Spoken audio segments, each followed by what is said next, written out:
Hey everyone, welcome to learn by Ruchi Pandey YouTube channel.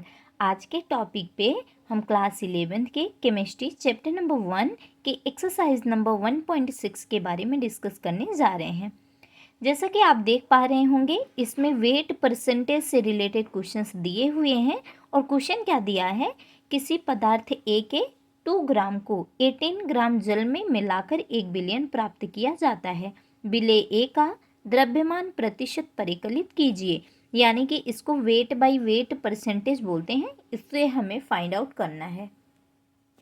तो इस numericals को सॉल्व करने से पहले आपको ये चीज़ें पता होनी चाहिए कि आखिर में सॉल्यूशन क्या होता है। हालांकि हमने अपने वीडियो में सॉल्यूशन के बारे में बता रखा है। हम ऐसा होप भी करेंगे कि आपको सॉल्यूशन के बारे में पता होगा। तो यहाँ पे दिया क्या है कि सपोज कीजिए आपने एक ग्लास लिया है जिसमें आपने 18 ग्राम जल को लिया हुआ है। उसमें आपने क्या किया है, कंपोनेंट ए में हम कोई भी पार्टिकल्स ले सकते हैं जो वाटर में डिजॉल्व है। लाइक सोडियम क्लोराइड यानी नमक भी ले सकते हैं, सुक्रोज भी ले सकते हैं यानी शुगर भी ले सकते हैं। तो चलिए हम यहाँ पे मान लेते हैं कि हमने कोई भी पार्टिकल्स लिया है जिसकी क्वांटिटी देखी जाए तो 2 ग्राम है, जिसको हमने 18 ग्राम जल में डिजॉल्व किया है। और डिजॉल्व करने के दौरान हमें क्या मिल गया, सोल्यूशन प्राप्त हो गया।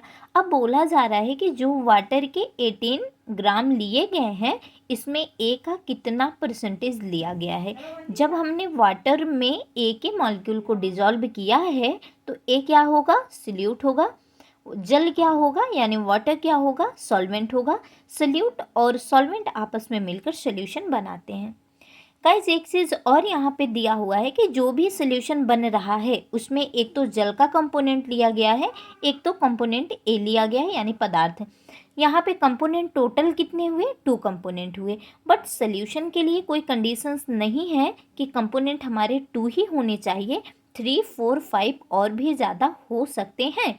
बट अपने सिलेबस में बाइनरी के ही बारे में डिस्कस किया गया है। तो चलिए हम इस न्यूमेरिकल को सॉल्व करते हैं। को इजी वे में समझाने की कोशिश करी है। आई होप कि आपको समझ में आया होगा, यानी कि आएगा। यहाँ पे दिया क्या है, वेट बाय वेट परसेंटेज दिया हुआ है। वेट बाय वेट परसेंटेज का फॉर्मूला होता है mass of solute upon mass of solution. Mass of solute का मतलब हो गया कि विलेय का भार बटे सोल्यूशन का भार, इनटू हम परसेंटेज निकाल रहे हैं तो इनटू क्या हो गया, 100 हो गया। तो जैसा कि आपने क्वेश्चंस में देखा होगा कि सोल्यूट हमारा क्या था, कंपोनेंट ए था, जिसकी कितनी क्वांटिटी ली गई थी, 2 ग्राम ली गई थी। जब हमने 2 ग्राम सोल्यूट को लिया था तो 18 ग्राम वाटर में डिजॉल्व किया था। तो हमें सोल्यूशन जब बना था तो वह पार्टिकल ए यानी कंपोनेंट ए तथा वाटर का मिक्सचर था। तो कंपोनेंट ए को कितना लिया गया था, 2 ग्राम। सोल्यूशन जब बना था यानी कि किस में हमने डिजॉल्व किया था, वाटर में। वाटर का क्वांटिटी कितना था, 18 ग्राम था। इनटू कितना हमने कर दिया, 100 कर दिया। अब इसके आगे यदि आप देखेंगे तो 2 ग्राम हो गया अपान 18 + 2 = 20 इंटू 1000 हो गया। 0 0 से कैंसिल हो गया। यहाँ पे 10 2 जा कितना हो गया, 20 20 डिवाइड बाई 2। जब आप इसे सॉल्व करेंगे तो हमें कितना, वेट बाय वेट परसेंटेज हमें कितना मिल गया, 10% मिल गया। ये इजी सा क्वेश्चन था। आई होप कि आपको समझ में आ रहा होगा। तो चलिए एक बार हम बुक में दिखा देते हैं कि वहाँ पे क्या दिया हुआ है।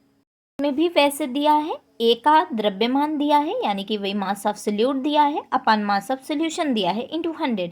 सॉल्व करने पर ए का द्रव्यमान कितना दिया है, 2 ग्राम, फिर कितना आ गया 20 ग्राम इंटू 100। सॉल्व करने पर 10% प्राप्त हो गया। आई होप फ्रेंड कि आपको समझ में आया होगा।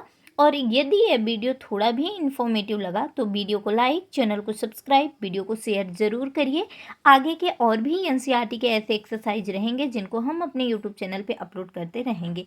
Thank you for watching.